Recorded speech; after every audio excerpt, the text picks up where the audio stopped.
আৰু লোমহৰ্ষণ সুতৰ পুত্ৰ আছিল আৰু উগ্ৰশ্ৰৱা সুত। সেই উগ্ৰশ্ৰৱা সুতক আচাৰ্য পাতি ভাগৱত তোমালোকে শ্ৰৱণ কৰা। আৰু তেতিয়াৰ পৰা আৰম্ভ হ'ল সেই পৌনকাদি ঋষিসকলে 28,000 ঋষিসকলে সুতমুনিৰ পৰা ভাগৱত শুনালে। এতিয়া সুত বুলি কওঁতে আমাৰ এটা প্ৰসংগ আহে যে সুত বুলি কওঁতে আমাৰ বহু লোকে ভাবি থাকে কি তাত সুত বুলি কিবা এটা জাতিৰ কথা উল্লেখ কৰা হৈছে। প্ৰত্যক্ষ ৰূপতে কৈছো, এটা কিছুসকলৰ মনত অকণমান কিবা এটা ভাৱ থাকে, কয় এইবোৰ সুতকুলীয়া, মানে যেন কিবা এটা বেয়া দৃষ্টিৰে চাইছে। কিন্তু ভাগৱতৰ দৃষ্টিৰে সুত কাক কোৱা হয় সেইটো আমি অকণমান বিচাৰ কৰি চোৱাটো প্ৰয়োজন। সুত কাক কোৱা হয়? যিটো জনে জানে সাংগ পুৰাণ ভাৰত তাহান কেৱলয় পুত শাস্ত্ৰৰ সন্মত। যি অষ্টাদশ পুৰাণ, মহাভাৰত, ৰামায়ণ, এই সমস্ত ভাৰত শাস্ত্ৰৰ সৈন্য জ্ঞান যিজনৰ ওচৰত আছে সেইজনক মহৎ সুত বুলি। সেইজন সুতক আচাৰ্য পাতিছিল। কিবা এটা জাতি নিজ জাতি বুলি কাৰোবাক এটা কথা নাছিল। প্ৰকৃততে সুতৰো উৎপত্তি হৈছিল যজ্ঞৰ সুতিৰ পৰা, যিটো পুৰুষণী পাত্ৰ বুলি কোৱা হয়। আৰু সেই সুতমুনিক আচাৰ্য পাতি মহাৰাজ পৰীক্ষিতৰ পাছত পৌনকাদি ঋষিসকলে নৈমিষাৰণ্যত ভাগৱত পাঠ পোনপ্ৰথম 7 দিনৰ বাবে শ্ৰৱণ কৰিছিল। কিন্তু ইয়াৰ লগতে কলিযুগ আৰম্ভণিৰ প্ৰায় 300 বছৰ পাছত গোকৰ্ণয়ো তেওঁৰ ভাতৃ ধুন্ধুকাৰীৰ প্ৰেতত্ব মুক্তিৰ বাবে ভাগৱত পাঠ আয়োজন কৰিছিল। নহয় কাহিনীটো আমি কম বেছি পৰিমাণে সকলোৱে জানো।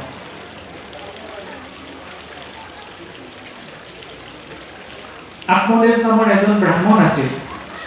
সেই ব্ৰাহ্মণজনৰ ইমান নৈষ্ঠিক আছিল, জীৱনত কিবা পোৱা নোপোৱাৰ পৰা কোনো অনুতাপ নাথাকিছিল। কিন্তু সংসাৰী হোৱাৰ বাবে মনত এটাই মাত্ৰ অকণমান চিন্তা আছিল যে কোনো পুত্ৰ সন্তান নাছিল। মনত সদায় এটাই চিন্তা যে মই গুচি যোৱাৰ পাছত মোৰ পিণ্ড জলাঞ্জলি দিবলৈ মোৰ বংশত কোনো নাই।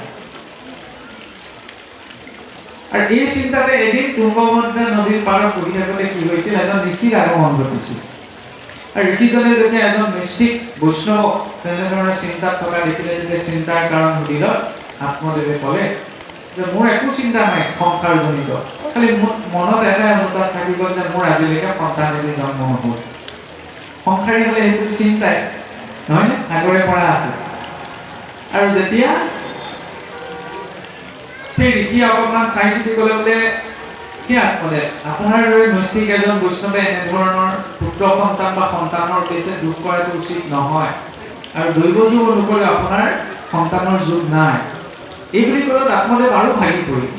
আৰু তেতিয়া ক'লে যে এনে জীৱন যাপন কৰাকৈ বোলে বা আত্মহনন কৰাই ভাল।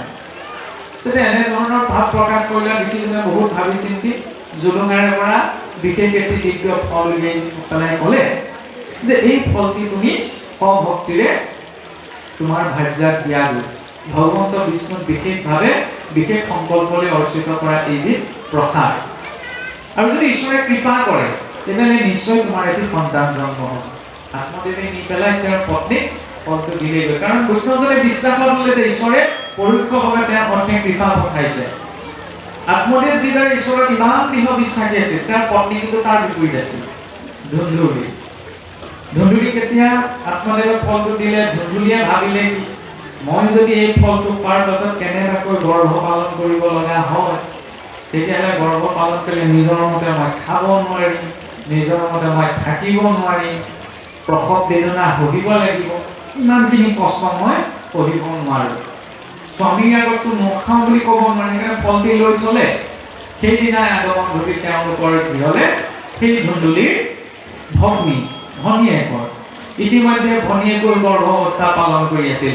তেতিয়া ধুন্দুলিৰ মনত এটা বুদ্ধি খলা দেখি ভনীয়েকৰ ওচৰত এটা প্ৰস্তাৱ ৰাখিলে যে ভণ্টি, মই তোমাৰ সম্পত্তি আধা ভাগ তোমাৰ নামত কৰি দিম, কিন্তু মই এইবোৰ গৰ্ভ পালন কৰিবলৈ মোৰ ধৈৰ্য নাই, তোমাৰ সন্তানটো মোক দি দিবা, মই নিজৰ সন্তান বুলি সেইটো পৰিচয় দিম। কাৰণ আত্মদেৱটো দৃঢ় বিশ্বাস আছিল ঈশ্বৰৰ দুটা সন্তান হ'বই। আৰু আগতে ব্যৱস্থা আছিল যে গৰ্ভৱতী নাৰীসকলে গৰ্ভ পালন কৰা সময়ত ঘৰৰ পৰা নোলায়, কষ্ট হ'ব, দুখ অনুভৱ কৰিব, সেইকাৰণে ঘৰৰ ভিতৰতে ধৰি লওক গৰ্ভ পালন কৰে। আৰু তেনেদৰে দুয়োগৰাকীয়ে ভগ্নীয়ে গৃহৰ ভিতৰতে থাকি গৰ্ভ পালন কৰিব ধৰিলে। তেতিয়া আত্মনিৰ্ভৰ ভাবিলে চাগে নিশ্চয়কৈ গৰ্ভ থিতাপি লৈছে, সেইকাৰণে তেওঁলোকে অকণমান খোৱা বোৱা বা বিচাৰ কৰি ঘৰৰ ভিতৰতে আছে। কোনোবাই দেখিব বুলি আকৌ কি কৰিলে, ফলটো নি ঘৰৰ পোহনীয়া গাইজনীক দি দিলে। গাইজনীয়ে ফলটো খাই পেলালে। এতিয়া ঈশ্বৰৰ লীলা চাওক যে সদায় ভগ্নী এই ভনীয়েক আৰু ধুন্দুলীয়ে বহি লৈ পেলাই কেনেদৰে মানে ব্ৰাহ্মণ পত্নী, ব্ৰাহ্মণসকল আগত ধৰি লওক পূজা সেৱা এইখিনি যজ্ঞ দক্ষিণা ইত্যাদিহে চলিছিল। তেতিয়া কিন্তু ধুন্দুলী আছিল বহুত জাক জমকতা প্ৰিয়। এই কেইদিন এই বামুণটোলে বিয়া হ'ল জানো, অকণমান ধন সম্পত্তি পোৱা নাই, আমুকৰ সিয়ে ইমান অলংকাৰ কৰি ধুই কৰে, মোৰো প্ৰসাদৰ সামগ্ৰী ইত্যাদি লাগে। দুইজনী ভনীয়েকে কৰি সেইবিলাক কথা পাতি দিনটো কটাই দিয়ে। নহ'লে কৰিব কি, যাৰ য'ত চখ, নহয় নে?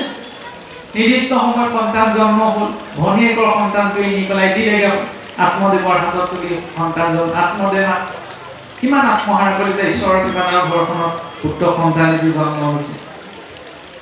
দুদিন পাছত গৰুজনীও দিলে মানুহৰ নিচিনা এটা সন্তান জন্ম। তাৰ খালি কাণ দুখন গৰুৰ কাণৰ নিচিনা হোৱাৰ বাবে নাম দিলে গোকৰ্ণ। বিচাৰিছিল এটা সন্তান, পাই গ'ল দুটি সন্তান। ইয়াতকৈ আনন্দৰ বিষয় কি হ'ব পাৰে? আৰু ধুন্দুলীৰ পুত্ৰ হোৱাৰ বাবে সেই পুত্ৰৰ নাম দিলে ধুন্দুকাৰী। কিন্তু আমাৰ যে কয় কেতিয়াবা এই দোকানৰ পৰা কেতিয়াবা কিবা এটা কিনি আনিলে বোলে মোবাইলটো বা কিবা ছফ্টৱেৰ আপডেট দিব লাগে যে, বা ধৰি লওক আমি লেপটপ এটা কিনি আনিলে কি হয়, কিছুমান বস্তু তাত মানে অলৰেডি ঠিক ছেটিংছ কৰা থাকে, যিটো আমি মানে চেষ্টা কৰিলে সলাব নোৱাৰোঁ। মানে একদম গুৰিয়ে পৰা সেইটো ডিজাইন হৈ আহিছে, হয়নে? সেই ডিজাইনটো আমি চেঞ্জ কৰিব নোৱাৰোঁ। ঠিক মানে জীৱটোৰ কেৰেক্টাৰবিলাকে গৰ্ভত থাকোঁতেই ডিজাইন হৈ আহে। তাৰ পাছত আপোনাৰ সাজটোহে পৰে। লাহে লাহে যেতিয়া দুইটি সন্তান ডাঙৰ দীঘলে হ'ব ধৰিলে, নিজৰ স্বভাৱবিলাক প্ৰকাশ পাবলৈ ধৰিলে। গোকৰ্ণ সদায় ঈশ্বৰৰ কৃপাত শুদ্ধ শৰীৰত গৰ্ভ সংস্কাৰৰ যদি জন্ম হোৱা বাবে সদায় সৎকৰ্ম অভিলাষী, ভাল চিন্তা কৰে, ভাল কৰ্ম কৰে, দুখীজনক সেৱা কৰে, সহায় কৰে, জ্ঞানী লোকৰ সংগ লৈ যায়। আনহাতে এই দুয়োগৰাকী নাৰীয়ে যিবিলাক কথা পাতি পেলাই গৰ্ভত সন্তান ডাঙৰ দীঘল কৰিছিল, সেইবিলাক লক্ষণযুক্ত এইবোৰ। ব্ৰাহ্মণৰ সন্তান হোৱাৰ পাছত উপনয়ন সংস্কাৰ কৰাৰ পাছত একো নীতি নিয়ম নাই, বেদ মন্ত্ৰ নাম কৰে। বেদ মন্ত্ৰটো দূৰে কথা, বিশ্বাস পতিত হ'ল। ঘৰৰ সা সম্পত্তি সকলো বেছি কিনি শেষ কৰিলে, যোৱা খেলে। শেষত ঘৰৰ অৱস্থা তেনেকুৱা হোৱা দেখি গোকৰ্ণক খেদি পঠাই দিলে। গোকৰ্ণৰ মনৰ দুখতে নিজৰ গৃহলৈ গুচি গ'ল। আৰু গোকৰ্ণ যোৱাৰ ঠিক অলপ দিন পাছতে তেওঁৰ পিতৃ আত্মদেৱৰ মনৰ দুখত গৃহ ত্যাগ কৰি গুচি গ'ল। লগত আছিল মাকহে। এতিয়া মাকৰ অলংকাৰ থকাকেইটা বস্তুটো যোৱা খেলিবলৈ লাগে বুলি কৈ বিভিন্ন অত্যাচাৰ কৰিবলৈ ধৰিলে, খেলি পেলাই মাককো পঠাই দিলে ধুন্দুকাৰী। বেছি ঘৰ এপলকে ব্ৰাহ্মণৰ ঘৰ তেতিয়াৰ দিনততো সি সাংঘাতিক ধন সম্পত্তি থাকিব। যি কৰিবলৈ আছিল সেই কৰোঁতো যোৱাত উৰুৱাই দিলে। তাৰপিছত তেনেকৈ এতিয়া চলিবলৈ উপায় নাই, ৰজাৰ ঘৰত ৰাজভঁৰালৰ পৰা চুৰ কৰিলে। চুৰ কৰি পেলাই 5গৰাকী বেশ্যাত পতিত হ'ল। 5গৰাকী বেশ্যাত পতিত হওঁতে এদিন কিছুদিন যোৱাৰ পিছত সেই 5গৰাকী বেশ্যা নাৰীয়ে ভাবিলে এইটোৱেতো ৰজাৰ ঘৰৰ পৰা চুৰ কৰি থৈছে। ৰজাৰ ওচৰত কেনেবাকৈ এইটো ধৰা কৰিবলৈ ইয়াকতো ৰজাই কাটিবই, লগতে আমাৰো হিৰচিত কৰাব। গতিকে কি কওঁ, ইয়াৰ যি আছে আমি পাছোজনে লৈ পেলাই পলাই যাম, ইয়াক এহেকাটো ইয়াতে দি থৈ যায়। ৰাতি শুই থাকোঁতে কি কৰিলে, মুখত পকা অঙঠা ভৰাই ধুন্দুকাৰীক মাৰি পেলালে। আৰু গোটেই জীৱনটো অসৎ কৰ্ম কৰাৰ বাবে, আৰু দ্বিতীয়তে মৃত্যুটো অসৎ হোৱাৰ বাবে সেই ধুন্দুকাৰীয়ে পালে প্ৰেতজনী। এতিয়া প্ৰেতজনী মানে দুটা অৰ্থ হয়। যেতিয়া আমাৰ ধৰি লওক কোনোবা এজন লোকে স্বাভাৱিক মৃত্যু পায়, চাওকচোন যেতিয়ালৈকে সপিণ্ডীকৰণ নহয়, অৰ্থাৎ পিতৃকুললৈ তেওঁৰ পিণ্ড স্থানান্তৰিত কৰা নাই, তেতিয়ালৈকে আমাৰ কি বুলি কোৱা হয়, প্ৰেত বুলি কোৱা হয়। ইয়াকে কিছুসকলে ভাবে এই আমাৰ পিতৃ মাতৃ ঢুকালে প্ৰেত বুলি কেলে কওঁ। তাত সেইটো অৰ্থ নহয় প্ৰেতৰ। প্ৰোক্ত ইতি প্ৰেত, যি পৰলোকলৈ গমন কৰিছে সেইজন হৈছে প্ৰেত। আনহাতে প্ৰেতৰ আন এটা অৰ্থ আছে যি প্ৰেত জুনি পায়। প্ৰেত জুনি মানে কি? যেতিয়া ব্যক্তি এজনে অস্বাভাৱিক মৃত্যু পায়, দুৰ্ঘটনাত পতিত হয় বা আত্মহত্যা কৰে। চাওকচোন শাস্ত্ৰত ইমানবিলাক পাপৰ কথা আছে, আটাইতকৈ ডাঙৰ মহাপাপ কাৰ কথা কৈছে? আত্মহত্যা। আত্মহত্যা চাবলৈ গ'লে ইমান ডাঙৰ মহাপাপ কেনেকৈ হ'ল? কোনোবাই কিবা দুখত বেজাৰ যেনিবা নিজে মৰিলে যেনিবা, সেইটো মহাপাপ কেনেকৈ হ'ল? কেনেকৈ হ'ল? কাৰণ ভাবি চাওক, 84 লাখ জনীয় কীৰ্তন কৰি মানুহৰ শৰীৰটো পোৱা গৈছে। ঈশ্বৰেতো জীয়াই থাকিবলৈ দিনকেইটা দিছে, কিন্তু ব্যক্তিগত কিবা এটা আক্ষেপৰ কাৰণে এই শৰীৰটোৰ পৰা জীৱ জোৰ জবৰদস্তি উলিয়াবলৈ বিচাৰিছে, সেইকাৰণে সেইটো মহাপাপ। তাৰ জৰিয়তে কি হয়? স্থূল শৰীৰটোতো ধৰি লওক দাহ সংস্কাৰ কৰিলে নষ্ট হৈ যায়, কিন্তু এই শৰীৰটোৰ ভিতৰত আৰু এটা শৰীৰ আছে সূক্ষ্ম শৰীৰ, যিটো আমি চকুৰে নেদেখোঁ, যিটো আমি বিজ্ঞানৰ ভাষাত চাপটেল বডি বুলি কওঁ। সেই শৰীৰটো নষ্ট নহয়।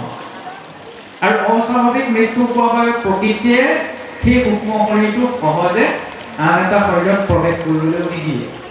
ফলত কি হয়? আমি যে কওঁ এইডোখৰত বৰ এক্সিডেণ্ট হৈ থাকে, এইডোখৰত কিবা এটা আছে, ভূত আছে। ভূত পেট মানে নখ দীঘল চুলি দীঘল কিবা এটা নহয়, সেই অশৰীৰী জীৱাত্মা। সিহঁতি চেষ্টা কৰে কোনোবা এটা জীৱিত কিবা অবজেক্টত পালে সেই শৰীৰটোত প্ৰৱেশ কৰিবলৈ, কিন্তু নোৱাৰে, কাৰণ সেইটো সম্ভৱ নহয়। সেইকাৰণে আমাৰ লাগে ধৰক কোনোবা মৰিছিলে, কিবা এটা আছে, কিবা এটা ফটা নিচিনা লাগে, অশৰীৰ ওপৰত সূক্ষ্ম সেইটো তেতিয়াও বৰ্তি থাকে। আৰু তাৰ বাবে আমাৰ কি কোৱা হয়? স্মৃতি শাস্ত্ৰ অনুসৰি আত্মহত্যা কৰাজনৰ বাবে কোনো ধৰণৰ কাজকৰ্ম নকৰিবলৈ যে কোৱা হয়। কিয়? কাৰণ কৰিলেও একো নহয়, তেওঁ অশৰীৰ ওপৰতে আছে, সূক্ষ্ম শৰীৰটো তেওঁ নষ্ট হোৱাই নাই। এতিয়া তদনুৰূপত যেতিয়া সেই ধুন্দুকাৰীয়ে প্ৰেত জুলি পালে, ইতিমধ্যে আয়ু সম্পূৰ্ণ হোৱাও নাছিলে, দ্বিতীয়তে গোটেই জীৱনটো অসৎ কৰ্ম কৰিলে কাৰণে প্ৰেত হ'ল। আৰু প্ৰেত হৈ যেতিয়া প্ৰেত যাতনা ভুগি থাকিবলগীয়া হ'ল, তাৰপিছত 12 বছৰৰ মূৰত গোকৰ্ণৰ এদিন ঘৰখনলৈ মনত পৰি, গতিকে ঘৰখন লুকি আছে চাওঁ বুলি কৈ ঘৰখনলৈ আহিলে। আহি পেলাই দেখে যে ঘৰত গোটেই জংঘল গজি অৱস্থা নাইকিয়া, ঘৰৰ কোনো চানচিত নাই। নিজৰ ঘৰখন তেনেদৰে নষ্ট হৈ যোৱা দেখি সেই ৰাতিটো গোকৰ্ণই তাতে কটালে। আৰু ৰাতি কটাওঁতে টোপনি ধৰোঁতে কি হ'ল? তেওঁ এটা সপোন দেখিলে। সপোনতে তেওঁৰ ভাতৃ এই ধুন্দুকাৰী আহিলে, যে ভাতৃ, মোৰ কৰ্মৰ বাবে মই আজি প্ৰেতজনী পাই বহু কষ্ট ভুগিব লগা আছে, গতিকে মোৰ উদ্ধাৰৰ নিমিত্তে তুমি কিবা এটা কৰা। তেতিয়া গোকৰ্ণই কি কৰিলে? গয়ালৈ গ'ল। গয়া পিণ্ড দিয়া বহুত মাহাত্ম্য আছে। গয়া 100 বাৰ ধুন্দুকাৰীৰ প্ৰেতত্ব মুক্তিৰ বাবে 100 বাৰ পিণ্ড দিয়ে। কিন্তু তেতিয়াও ধুন্দুকাৰীয়ে জীৱনত ইমান বেয়া কাম কৰিছিলে যে বেশ্যাত পতিত হোৱা, পিতৃ মাতৃ ঘৰৰ পৰা উলিয়াই পঠিওৱাটো ইমান জঘন্য অপৰাধ যে গয়াখান স্থানত 100 বাৰ পিণ্ড দিয়াৰ পাছতো এইটো পেটৰ কাৰণে সেয়াও কাম নিদিছিল। গোকৰ্ণৰ উপাস্য দেৱ আছিল সূৰ্যনাৰায়ণ। তাৰ পাছতো যেতিয়া ইমানখিনি শাস্ত্ৰবিহিত কৰ্ম কৰাৰ পাছত ধুন্দুকাৰী প্ৰেতত্ব মুক্তি নহ'ল, তেতিয়া তেওঁৰ উপাস্য দেৱ সূৰ্যনাৰায়ণক উপাসনা কৰি সূৰ্যনাৰায়ণৰ পৰা উপায় বিচাৰিলে যে প্ৰভু, আপুনি মোক মোৰ ভাতৃ ধুন্দুকাৰীৰ প্ৰেতত্ব মুক্তিৰ বাবে উপায় প্ৰদান কৰক। তেতিয়া সূৰ্যনাৰায়ণে উপদেশ অনুক্ৰমে তেওঁৰ 7 দিনীয়া ভাগৱত 5 যজ্ঞ আৰম্ভ কৰিছিল। এতিয়া চাবচোন, যাৰ আছে পুণ্য অসংখ্যাত, সিহে পাতে কৰ্ণ হৰি কথা। যাৰ বোলে পুণ্য আছে সিহে ভাল কথাত গুৰুত্ব দিয়ে, হয়নে? যাৰ অন্তৰত পাপ আছে সি ভাল কথাত গুৰুত্ব নিদিয়ে। নহ'লেনো চাবচোন, মোৰ ঘৰৰ মুখত যদি কোনোবাই বোলে জাবৰ এজন পেলাই থৈ যায়, মই যেন ভাল পাম, কিন্তু মোৰ ঘৰত বোলে সেই কোনোবা এজন ওলাই আহিলে, এই কালি আমুক বোলে আমুক আহিছিলে না, আমুক গ'ল নহয়, ই কোনোবাই দেখিব ঘৰত যদি চাহ অকণ বনাওঁগে, সেইবুলি আকৌ পৰনিন্দা কথা পতা সময়ত মই কি কৰোঁ? ধুনীয়াকৈ পাতিম। সেইটো আৱৰ্জনাটো আমাৰ মনটোত দি থৈ যায়। এতিয়া অসৎ লোকে যেতিয়া হৰি কথা শুনিব নোৱাৰে, ধুন্দুকাৰীটো প্ৰেত, গতিকে প্ৰেতটোৱে কেনেকৈ শুনিব? সেইবাবে ব্যৱস্থা কৰিলে 7টা পাতযুক্ত এটা বোলে বাঁহ ৰাখিব, আৰু তাৰ ভিতৰতে ধুন্দুকাৰীক সোমাবলৈ। আৰু 7টা দিনত এটা এটাকৈ পাত ছিঙি 7 দিনত সেই ধুন্দুকাৰীয়ে দিব্য শৰীৰ লাভ কৰিছিল। ভাগৱতৰ কেপাচিটি হৈছে সেইটো, নহয়? ইয়াৰ পাছত কলিযুগ আৰম্ভ হৈ 300 বছৰ পাছত জ্ঞান বৈৰাগ্য আৰু ভক্তি মাতৃ সহিত নাৰদদেৱে চাৰি কুমাৰ সনক অনন্ত সনাতন সনক কুমাৰৰ জৰিয়তে তৃতীয়বাৰৰ বাবে ভাগৱত পাঠ 7 দিনৰ বাবে কৰিছিল। তাৰ পৰাই এই ভাগৱত 7 দিনীয়া শ্ৰৱণ পঠনৰ পৰম্পৰাটো আৰম্ভ হ'ল। আৰু এতিয়া আমি যি ভাগৱত আমি প্ৰচলন, সেই প্ৰচলন কাৰ সংবাদ? সুতুমুনি আৰু সৌনকাৰী ঋষিসকলৰ মাজৰ সংবাদ, হয়নে? যদিও কৈছে যে পৰীক্ষিত মুখ্যকথা দ্বাদশ স্কন্ধৰ, আমি কোনখিনিৰ পৰা লিখিত ৰূপত পাইছোঁ? যি ৰূপত মহামণি সুতে সৌনকাৰী ঋষিসকলক কৈছিল নৈমিষাৰণ্য। আৰু সেইকাৰণে ইয়াৰ পাছতে প্ৰথমটি অধ্যায় প্ৰথম স্কন্ধ আৰম্ভ হৈছে কি? ব্যাস নাৰদ সংবাদ। আমি সকলোৱে জানো, আমি মাত্ৰ ধাৰাটো লৈ যাবলৈহে অকণমান চুই যাবলৈ চেষ্টা কৰিছোঁ। ব্যাসদেৱ, এতিয়া কিছুসকলে পোনপ্ৰথমতে কৈ দিয়ে যে ভাগৱত 4 বেদ 14 শাস্ত্ৰ লিখিবলৈ ব্যাসদেৱ পাগল হৈছিল। পাগল হৈ যোৱাৰ পাছত বোলে তেওঁ ভাগৱত লিখিহে শান্তি পাইছে। কিন্তু আপুনি ভাবি চাওক, ব্যাসদেৱ কোন? ভগৱন্তৰ 24টি অৱতাৰৰ ভিতৰত এজন মুখ্য অৱতাৰ, হয়নে? ভগৱন্তৰ অৱতাৰৰ কেনেকৈ পাগল হোৱা সম্ভৱ জানো? ব্যাসদেৱ চিন্তিত হৈছিল। কি চিন্তা? যে মই 4 বেদ 14 শাস্ত্ৰ 18 পুৰাণ কৰিলোঁ, কিন্তু কোনোবাখিনিত যেন মই অপূৰ্ণ হৈ আছোঁ, কোনোবাখিনিত মই মনৰ শান্তিকণ বিচাৰি পাব পৰা নাই। এই চিন্তাতে এদিন ব্যাসদেৱ সৰস্বতী নদীৰ পাৰত বহি আছে। আৰু তেনেকুৱাতে আগমন ঘটিছে নাৰদদেৱৰ। আৰু যেতিয়া ব্যাসদেৱৰ মুখত চিন্তাৰ ভাৱ দেখিছে, তেতিয়া নাৰদদেৱে সুধিছে যে হে ব্যাসদেৱ, তুমি হে ইমান জ্ঞান জ্যেষ্ঠ, মনত চিন্তাৰ ভাৱ দেখা পাইছে, গতিকে তোমাৰ চিন্তাৰ কাৰণ কি?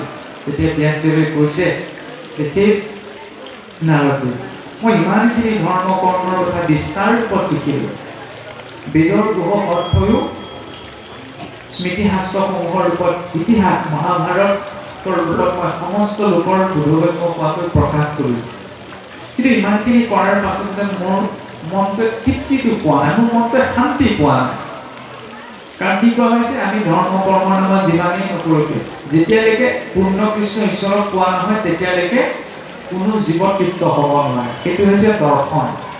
কৃষ্ণ মানে বাঁহী বজাই থকা এজন ব্যক্তিত্বই নহয়, কৃষ্ণ মানে আনন্দ, নহয়নে? এতিয়া এইখন জগতত আমি যি যি কৰ্ম কৰিছোঁ, সকলো কৰ্মৰ উদ্দেশ্য আছে আনন্দ অনুভৱ কৰা। খালি সংস্কাৰ ভেদে কামবিলাক বেলেগ বেলেগ হয়। কোনোবাই গান গাই ভাল পায়, কোনোবাই চিত্ৰ আঁকি ভাল পায়, কোনোবাই কিবা এটা কৰি ভাল পায়, কোনোবাই ব্যৱসায় কৰি ভাল পায়, কোনোবাই খেতি কৰি ভাল পায়, ইত্যাদি ইত্যাদি।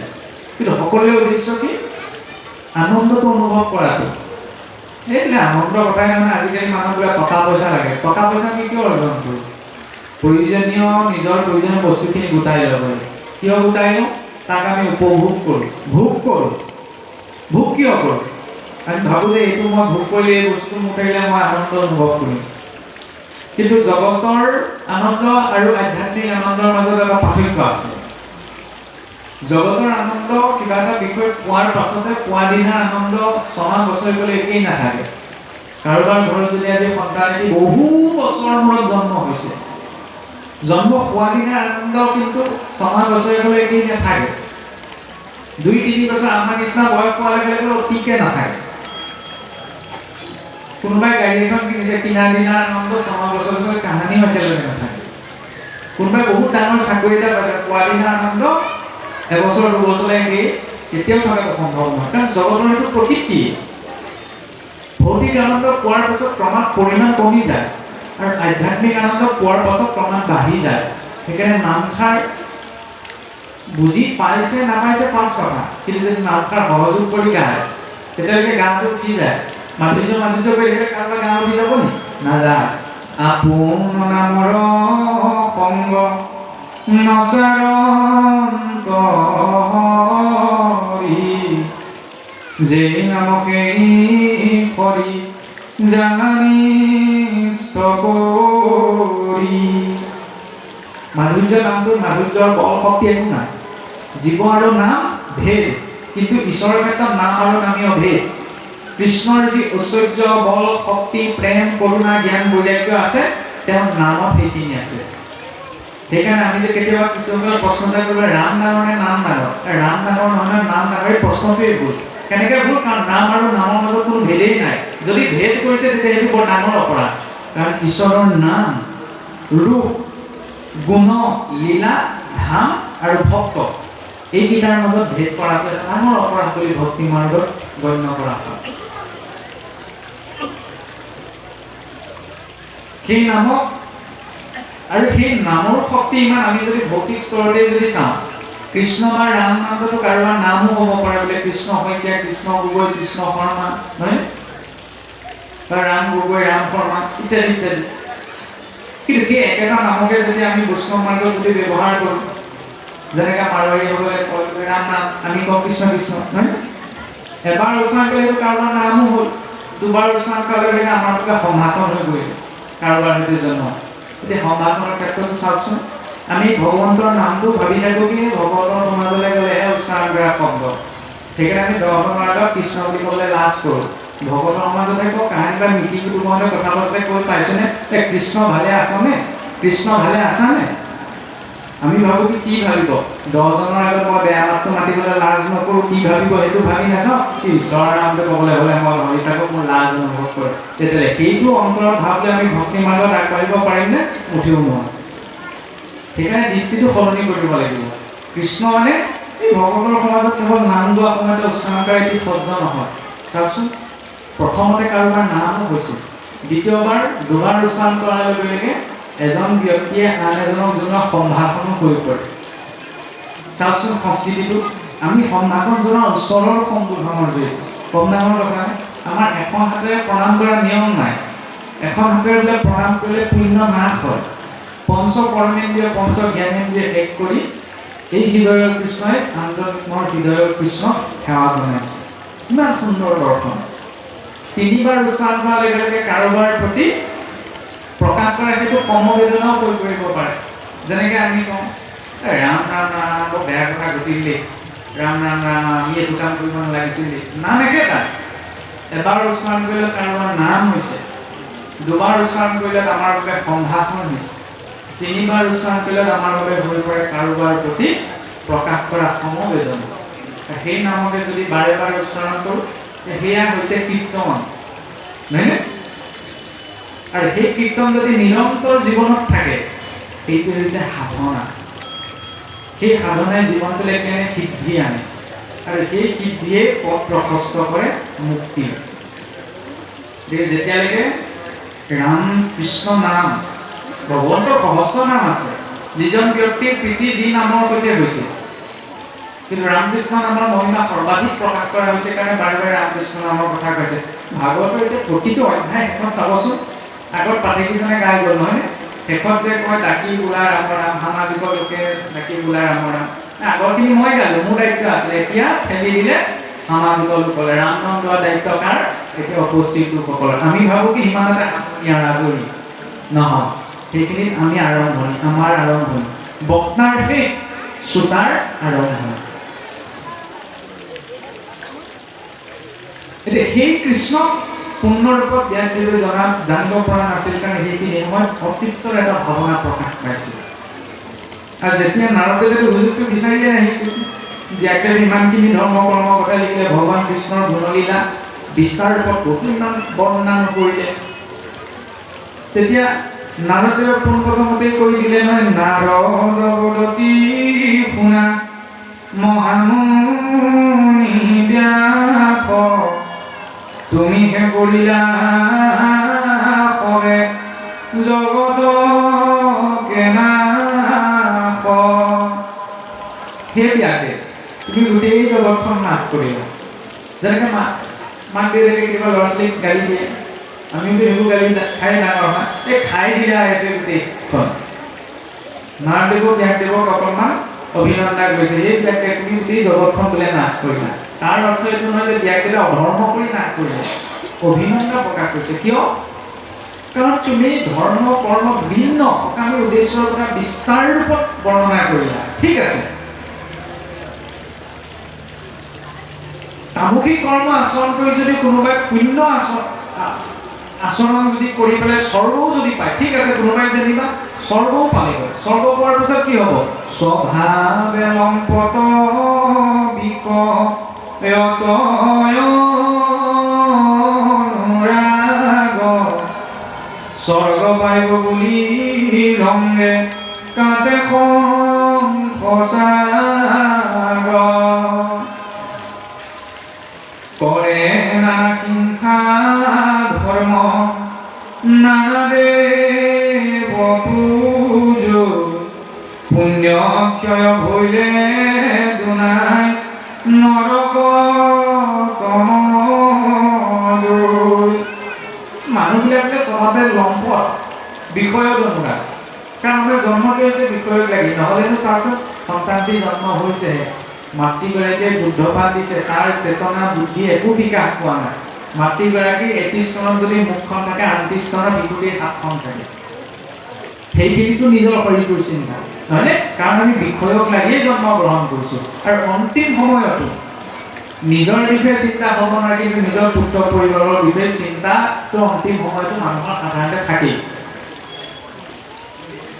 নহয়নে কিন্তু স্বভাৱতে লম্পট কেৱল বিষয়ত থকা লোক এতিয়া এইখিনি মানুহক যদি তুমি এনেকুৱা কিছুমান বিধান যদি দি দিলা যে কেনেবাকে হিংসা প্ৰতিহিংসা আচৰণ কৰিও কিবা পুণ্যৰ বলত স্বৰ্গপ্ৰাপ্ত কৰিব ঠিক আছে যেনিবা স্বৰ্গপ্ৰাপ্ত কৰিলে তাৰপিছত কি হ'ব গোটেই জীৱনটো যদি এজন ব্যক্তিয়ে পুণ্যই আচৰণ কৰিলে পুণ্য আচৰণ কৰাৰ পিছত অন্তিম সময়ত তেওঁ পুণ্যৰ চেক পাতখন ল'ব নহয় সেই চেক পাতখন লৈ পেলাই ক'লৈ যাব স্বৰ্গলৈ যাব স্বৰ্গলৈ যোৱাৰ পিছত কি হ'ব যিমান খাতাত জমা আছে সিমান দিনলৈকে ভোগ কৰিব পাৰিব পুণ্যক্ষয় ভৰি এজনে নৰক অকণ আছে স্বৰ্গখন একেবাৰে বিনাশী তুমি স্বৰ্গৰ কথাই কলা কিন্তু স্বৰ্গৰ ওপৰতো যে এখন লোক আছে সেই বিষয়ে তুমি বিস্তাৰ ক'তো বৰ্ণনা নকৰিলা তেতিয়া ব্যাসদেৱে মনক কেৱলতা কৰিছে যে হয় প্ৰভু প্ৰকৃতি কহিলা তুমি আনকে ধৰ্ম নকৈলা প্ৰখ্যাত কৰি কৃষ্ণ কীৰ্তন সিজিল তোমাক ঋষি পৰম ন্যায় নুহি শান্ত চিত্ত তব এহি অভিপ্ৰায় তুমি অন্য ধৰ্মৰ কথা বহু বিস্তাৰ ৰূপত ক'লা ভগৱন্ত কৃষ্ণৰ কথা গুণজক কতো বিস্তাৰ ৰূপত বৰ্ণনা নকৰিলে সেইটোৱে তোমাৰ ধৰ্মৰ নামত অন্যায় আচৰণ হ'ল যাৰ বাবে তোমাৰ মনটো আজি শান্ত নহয় তেতিয়া ব্যাসদেৱে নিজৰ সেই ভুলটো স্বীকাৰ কৰি নাৰদদেৱৰ আশ্ৰিত হৈছে আশ্ৰয় লাভ কৰিছে প্ৰভু যে হয় আপুনি মোক মাৰ্গদৰ্শন কৰক এতিয়া মই কিদৰে ভগৱন্তৰ গুণলীলা শ্ৰৱণ কীৰ্তনৰ সৈতে নিজৰ মনতা পৰা নিষ্কৃতি পাব পাৰিম এতিয়া এইখিনিতে লক্ষ্য দিবলগীয়া কথা এটা আছে ব্যাসদেৱ কোন এলাপেচা মানুহ নহয় আজিৰ যুগত যদি ব্যাসদেৱ থাকিলেহেঁতেন তেতিয়া তেওঁৰ নামৰ আগত কিমান ডক্টৰেট লাগিলেহেঁতেন ঠিক নাই ধেমালিনে এখন বেদৰ এটা শাখাৰ সম্পূৰ্ণ ৰূপত আয়ত্ত কৰিবলৈ এজন ব্যক্তিৰ 18 বছৰতকৈ বেছি সময় লাগে তেওঁ 4 বেদৰ শাখা বেদ কৰিলে 18 পুৰাণ ইতিহাস ইমানখিনি বিস্তাৰ জ্ঞান পোৱা এজন ব্যক্তি জ্ঞানৰ একেবাৰে চৰম সীমাত আছে নহয় যেতিয়া ভক্তি মাৰ্গত জীৱ কোনোবা এজন আগবাঢ়ে তেতিয়া 5টা বস্তুৱে মনৰ অহংকাৰ সৃষ্টি কৰিব পাৰে এই 5টা বস্তু কি জাতি বিদ্যা মহদ্দম্ভ ৰূপ যৌৱন মেহবস যত্নতঃ স্তুতি বৰ্জিত পঞ্চকৈ ভক্তি কন্তকা প্ৰথমটো হৈছে জাতি বিদ্যা মই কিমান জানো মই কি কৰি আছো মহদ্দম্ভ নিজক লৈ অভিমান ৰূপ যৌৱন মেহবস ৰূপক লৈ অহংকাৰ যৌৱনক লৈ অহংকাৰ ভক্তি মাৰ্গত এই 5টা হৈছে আটাইতকৈ প্ৰতিবন্ধক সৃষ্টি কৰাৰ মূল এতিয়া ভক্তি কৰিব হৈছে জানো এইটো আচৰিত মূল ভিত্তি ভক্তি মানে নিৰ্দিষ্ট এটা বয়সত কৰা বস্তু নহয় ভক্তি মানে ঈশ্বৰৰ প্ৰতি সমৰ্পণ ভাৱ ঈশ্বৰ যে আছে সেইটো আমি জানিবলৈ বুজিবলৈ চেষ্টা কৰিছোঁ আৰু ঈশ্বৰ নাই বুলি আপুনি কেনেকৈ ক'ব চাওকচোন আপোনাৰ মোক শৰীৰটো আপুনি মই চলাই থকা নাই উশাহটো নিজে লৈ থকা নাই চলি আছে নহয় নিজৰ কেপাচিটিত আমি উশাহ এটাও ল'ব নোৱাৰোঁ তাৰপিছত আমি চিঞৰ বাখৰবোৰ স্বাধীনতাৰ কাৰণে আমি নিজৰ ভিতৰতে স্বাধীন নহয় নাকটোৱে নিজৰ মতে গোন্ধটো লয় মনটোৱে নিজৰ মতে কথা ভাবে নহয় মুখখনে নিজে বিচৰাটো খাবই লাগিলে সেইটো অধৰ্ম বুলি জানো কি আটাইতকৈ ডাঙৰ চাকৰবোৰ তেতিয়াহ'লে আমি গতিকে বাহ্যিক জগতখনত আমি স্বাধীনতা পাই লাভ নাই যদি আমি নিজৰ অন্তৰমুখী জগতখনত স্বাধীন নহয় মালিকৰ মতে চাকৰ চলিব লাগে চাকৰ মতে মালিক চলিব লাগে মালিকৰ মতে চাকৰ চলিব লাগে শৰীৰটোত যিমানবিলাক ইন্দ্ৰিয় আছে সেইবিলাক হৈছে আপোনাৰ নিজৰ চাকৰ কিন্তু যদি সেই চাকৰ মতে মই চলি আছো তেতিয়াহ'লে ইয়াতকৈ আৰু পৰাধীনতাৰ পৰাকাষ্ঠা নাই তেওঁক লাগিলে গোটেই পৃথিৱীৰ বাহ্যিক স্বাধীনতা দি দিয়ক তেওঁ কেতিয়াও শান্তিৰে জীৱনটো জীয়াব থাকিব নোৱাৰে এইকাৰণে নোৱাৰে কাৰণ নিজৰ ভিতৰতে স্বাধীনতা নাই সেইকাৰণে প্ৰথম ভাগৱতৰ যাত্ৰা হৈছে অন্তৰ্মুখী বহিমুখী নহয় আমি প্ৰথমতে নিজৰ ওপৰত অধিকাৰ সাব্যস্ত কৰিব লাগিব মনটো মোৰ মতেহে চলিব মনটোৱে ক'লেই নহ'ব নহয় জিভাখনে কিবা এটা খাবলৈ বিচাৰিলেই হ'ব মোৰ মতেহে চলিব লাগিব জিভাখনৰ কাৰণে যদি আৰু না পাৰ গোটেইকেইটা মাৰি পেলাই খাই আছো তাৰপৰা ৰাম নাম লৈ আছো তেতিয়াহ'লে লাভ নাই অৱশ্যে কি খাই কি নাখায় সেইটো নিজা কথা তাত কাৰো ক'বলগীয়া নাই কিন্তু এই মাৰ্গটোলৈ অহাৰ লগে লগে অকণমান চিন্তা কৰিবই লাগিব বিনা চিন্তা ভাৱ উৎপন্ন নহয়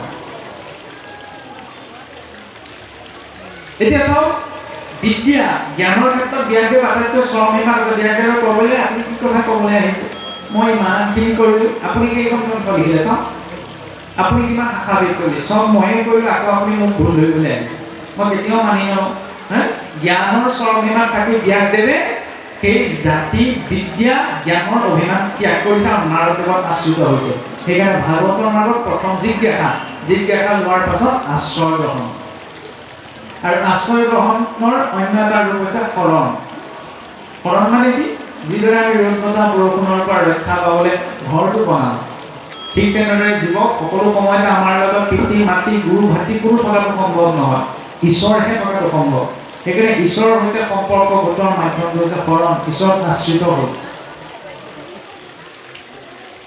কিন্তু যদি বোলে বিয়া পাতিলে শৰণ ল'বলৈ থৈ দিছে মানে কি এইটো বিশেষ শৰণ নহয় আমাৰ বহু সমাজত এনেকুৱা এটা চিন্তা এতিয়াও আছে যে বিয়া পাতিলে ল'ব বৰ সহনীয়া হ'লনে সহনীয়া হ'ল যদি চাকি গছ জ্বলাব পাৰে গোসাঁই গছ চাকি জ্বলাবলৈ আমি শৰণ নলওঁ শাহুৱেকে শহুৱেকক চাহ খাবলৈ আমি শৰণ নলওঁ নহয় লওঁ জানো সেইখিনি কিন্তু সংস্কাৰ শৰণৰ মূল উদ্দেশ্য কি ঈশ্বৰৰ আশ্ৰয় প্ৰত্যক্ষৰ পৰা তেওঁৰ ওচৰলৈ যাব নোৱাৰে কাৰণে এজন গুৰু মাধ্যমেদি যাবই লাগিব মহাৰাজ পৰীক্ষিতৰ গৰ্ভতে ভগৱন্তক দৰ্শন পোৱাৰ পাছত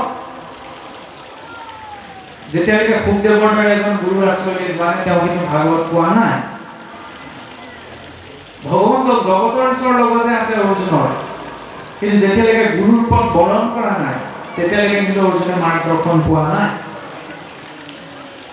শাস্ত্ৰমং সজাতিং চৈব স্বকীৰ্তিং পুষ্টিবৰ্ধনম ইদমেকম পৰিত্যাজং গুৰুমেব স্বমাশ্ৰয় গুৰুৰ আশ্ৰয়ৰ ক্ষেত্ৰত ইমানলৈকে শাস্ত্ৰত কোৱা হৈছে যে শাস্ত্ৰমং অৰ্থাৎ আশ্ৰম ধৰ্ম যেনেকৈ ব্ৰহ্মচৰ্য গাৰ্হস্থ্য বানপ্ৰস্থ সন্ন্যাস আশ্ৰম ধৰ্ম ত্যাগ কৰিলেও স্বজাতিম নিজৰ স্বকুলক ত্যাগ কৰিলেও স্বকীৰ্তিং পুষ্টিবৰ্ধনম নিজৰ কীৰ্তি মান সন্মান সকলো ত্যাগ কৰিলেও গুৰুক ত্যাগ কৰিব নালাগে আৰু সেই গুৰুৰ আশ্ৰয়েৰে আমি যাওঁ ঠিক আছে গুৰু ওচৰলৈ গৈ পেলাই বছৰেকৰ মূৰত কৰ ভাৰ দি সেৱা এটি কৰি থৈ এজনে এইজনে ঈশ্বৰ মনত আছে দেই বছৰেকৰ গৈ পেলাই সেৱা ভাগ অন্তত কৰ কাটত ভালকৈ দি থৈ কৰিলে সেইজন ঈশ্বৰ নহ'বও পাৰে যদি গুৰু বাক্যত আস্থাই নাই গুৰু বাক্যত আস্থা চাওকচোন চৰকাৰে কোনখন আঁচনিত কেইটকা দিছে আমি সেইটো খুচৰি চাওঁ গুৰুৱে কেনেবাকৈ শৰণত দিয়া কথাকেইটা পাহৰি বুলি হৰি ভগৱান পাতি দিয়ে কিন্তু সেইকেইটা কথা আমাৰ বহুতে গুৰুত্ব নাথাকে ক'লে আৰু ল'লো আৰু গুৰুৱে এনে মাতি হিচে ধৰে ৰাখি যদি গুৰু বাক্যতে আস্থা নাই তেতিয়া ভগৱন্তৰ বাক্যত কেনেকৈ আস্থা উপযোগী পুৱা গধূলা তাক স্মৰণৰ ব্যৱস্থাটো লাগে সদায় ধাৰ দি থাকিব লাগিব তেতিয়াহে ভক্তি সদায় হৃদয়ত বৰ্তি থাকিব সেইবাবে পুৱা গধূলা সেই গুৰু বাক্য স্মৰণৰ ব্যৱস্থাটো লাগে কিন্তু বোলে কি কৈছিলে কোনোবা আঁচনি এখন দুপইচা পাই আমি কি কৰোঁ কঁকাল বেকা হ'লেও যেনে তেনে জমা দি থৈ আহোঁগৈ জানি কিবা এটা পাওঁ গুৰুৱে এতিয়া ভগৱন্তৰ স্থানলৈ উভতিবলৈ ইমানখিনি ব্যৱস্থা কৰিলে মাত্ৰ এই 4টা কথা। কিন্তু সেইকেইটা কথাও যদি আমাৰ দ্বাৰা স্মৰণ সম্ভৱ হোৱা নাই, তেতিয়াহ'লে আৰু শাস্ত্ৰত আমি ব্যাখ্যা কৰি থাকিলেও আৰু শাস্ত্ৰ চৰ্চা কৰি থাকিলেও তাৰ মূল্য এটা ডাঙৰ শূন্য। কাৰণ চাওকচোন, ভাগৱতৰ আৰম্ভণিৰ পৰা শেষলৈকে গুৰুৱেতো মহিমা প্ৰকাশ পাইছে। গুৰুজন হ'ব পাৰে তেওঁজন দেখাৰে আপোনাৰ মোৰ নিচিনা একেজন মানুহে, ভগৱানটো দেখিবলৈ এজন সাধাৰণ মানুহৰ নিচিনা, কিন্তু তেওঁ তত্ত্বই নিৰূপণ কৰে তেওঁৰ স্থান। ঈশ্বৰৰ দায়িত্ব হৈছে গুৰুক বৰণ কৰি তেওঁ গুৰুৰ ওপৰত শ্ৰদ্ধা সেৱা অৰ্পণ কৰে। শাস্ত্ৰ গুৰু পদে শিষ্য কৃপায় শুদ্ধ উপদেশ দিব, তাৰা বিশ্ব হবে শুদ্ধ ভাৱে নাচৰিলে, তাৰা হবে কি কৰিব। গুৰু আৰু শাস্ত্ৰই কেতিয়া বিশ্বক ভুল উপদেশ দিয়াটো সম্ভৱেই নহয়। সেইবাবে শিষ্য কাক কোৱা হৈছে? শাস্ত্ৰইতি শিষ্য, যাক শাসন কৰিব পৰা যায়।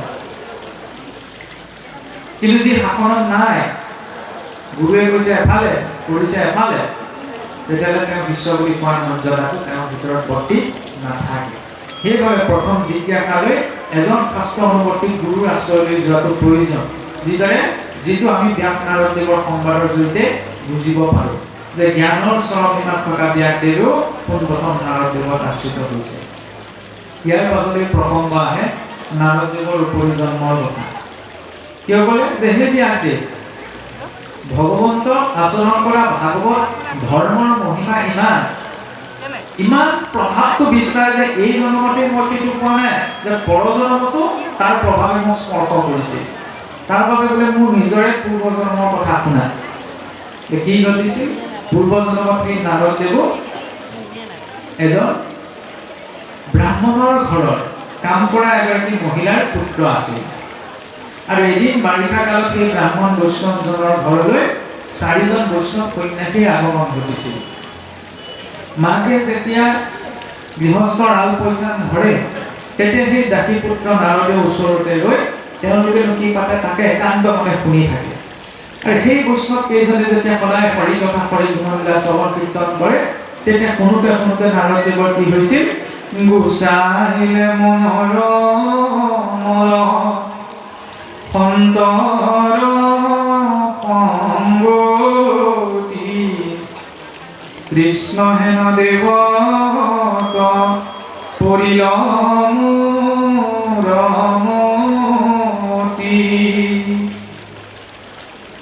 যে এই শিশু নাৰদৰ মনটো ভগৱন্ত কৃষ্ণত নিবিষ্ট হ'ল। পোনপ্ৰথমতে ঈশ্বৰৰ কথাখিনি শুনিবলৈ তাত কোনো ৰস নাথাকে, কিন্তু ক্ৰমাৎ যেতিয়া তাক শুনিবলৈ আমি অকণমান ধৈৰ্য সহকাৰে জীৱনটোত দিনটোত অন্তত অকণমান সময় 1 মিনিট 2 মিনিটকৈ অকণমান শুনিবলৈ জানিবলৈ ইচ্ছা কৰোঁ, ক্ৰমাৎ তাত ৰসটো আস্বাদন কৰিবলৈ আমি নিজকে যোগ্য বুলি প্ৰতিষ্ঠা কৰোঁ। কিন্তু পোনপ্ৰথমতে তাত এখন বাজিৰে চাউলটোৰ ওপৰত ধানৰ বাকলি এটা থাকে। বাকলিটো কিয় থাকে? ভিতৰত থকা চাউলটো সুৰক্ষা কৰিব। পোনপ্ৰথমতে ঈশ্বৰৰ কথা কোনো ৰস নাপায়, কিন্তু ক্ৰমাৎ নিজে নিজে যেতিয়া জানিব তাত ৰস পাব। সেইকাৰণে ভাগৱতে কৈছে যে হৰি কথা কথনত, হৰি কথা শ্ৰৱণত, হৰিৰ চৰিত শ্ৰৱণত, যতে আনন্দ আছে, ভজিলে জানিবা পাছে, কিবা আৰু কহিব মহত। হৰি কথা কথনত, হৰি কথা শ্ৰৱণ, হৰি কথা কীৰ্তনত যিটো আনন্দ আছে, নিজেই যেতিয়ালৈকে নমনা যায় তাক পাৰৰ পৰা অনুভৱ কৰাটো সম্ভৱ নহয়। যিদৰে চেনীত মিঠা খোৱাটো, মিঠা এনেকুৱা তেনেকুৱা বুলি আৰু ব্যাখ্যা কৰি থাকিলেও লাভ নাই যেতিয়ালৈকে নিজে আস্বাদন নকৰে। ভাগৱত মাৰো তেনেকুৱা। যেতিয়া সেই সৎলোকসকলৰ সৎসংগৰ সংগত নাৰদদেৱে কৃষ্ণ ভক্তিৰ ৰস আস্বাদন কৰিছিল, তেতিয়া সদায় কৃষ্ণ কথা চিন্তা কৰি কৃষ্ণ লীলা পাৰ কৰি সেইটো জীৱন পাৰ হৈ গৈছিল। আৰু অন্তিম সময়তো ভগৱন্তক চিন্তা কৰি এৰাৰ কাৰণে তেওঁ 5ৰ জন্ম পাৰিষদীতনো লাভ কৰিছিল। তেতিয়াৰ পৰা তেওঁৰ নাম পৰিচিত হ'ল নাৰদ। নাৰদ্যতি নাৰদঃ, যাৰ মুখত নিত্য নিৰন্তৰ হৰিনাম স্মৰণ ৰোধ নহয়, ৰৈ নাযায়, সেইজন হৈছে নাৰদ। সেয়ে হৈছে প্ৰথমৰ মহিমা। তাৰ পাছত নাৰদদেৱে ভাগৱত প্ৰদান কৰিছে ব্যাসদেৱক, যে মোৰ উপদেশে কৰা ভাগৱত শাস্ত্ৰ প্ৰচাৰ গোবিন্দৰ গুণগান মাত্ৰ শ্ৰৱণ কীৰ্তন মাত্ৰ কৰোঁ নিষেধ দুৰশোক তোমাৰ মনৰ আক্লেশ। ব্যাসদেৱক যেতিয়া নাৰদদেৱে ভাগৱত লিখিবলৈ কৈছে, পোনপ্ৰথমতে কিন্তু ব্যাসদেৱ পঢ়া নাই। তেওঁ প্ৰথমতে ধ্যান কৰি ঈশ্বৰৰ ৰূপ চিন্তা কৰিছে নিজৰ হৃদয়ত। আৰু যেতিয়া ঈশ্বৰৰ ৰূপটো চিন্তা কৰিছে, তেতিয়া ভিতৰত ব্যাসদেৱে অনুভৱ কৰিছে যে ভগৱন্তৰ বামপাশে মায়া দকি নত ভক্তি মাৱ দুই কাণু মধ্যস্থ ভাৱে আশা ভগৱন্ত বন্ধৰ মুখ্যৰ কেতু জানিবা হৰি ভাগৱত শাস্ত্ৰ পাছে কৰিলা হৰি। হৃদয়ত সেইকাৰণে চাওকচোন, এই বাওঁ অংশ মায়াৰ দেৱকৰ্ম কৰোঁতে সদায় উপকৃত কষ্টখন আমাৰ পূৰ্বসকলে কি কৰে, বাওঁ অংশ থাকিলে সোঁ বাহুৰ তলে দি লয়। কিয়? এই অংশ হৈছে মায়া মাতৃ, এই অংশ হৈছে ভক্তি মাতৃ, মাজতো হৈছে ভগৱন্ত। মায়ে জীৱৰ বন্ধন বন্ধ কৰাব বিচাৰে আৰু ভক্তি মাতৃয়ে তাক মুক্ত কৰাব বিচাৰে। তেতিয়াহ'লে আমি কাৰ আশ্ৰয় লৈ যাব লাগিব? ভক্তি মাতৃৰ আশ্ৰয়। ভক্তি মাতৃ আশ্ৰয়তে মায়াৰ বন্ধন নষ্ট হোৱা সম্ভৱ। ইয়াৰ পিছত ভগৱন্তক সেই স্বৰূপত ধ্যান কৰি ব্যাসদেৱে ভাগৱতৰ কলম ধৰিছে।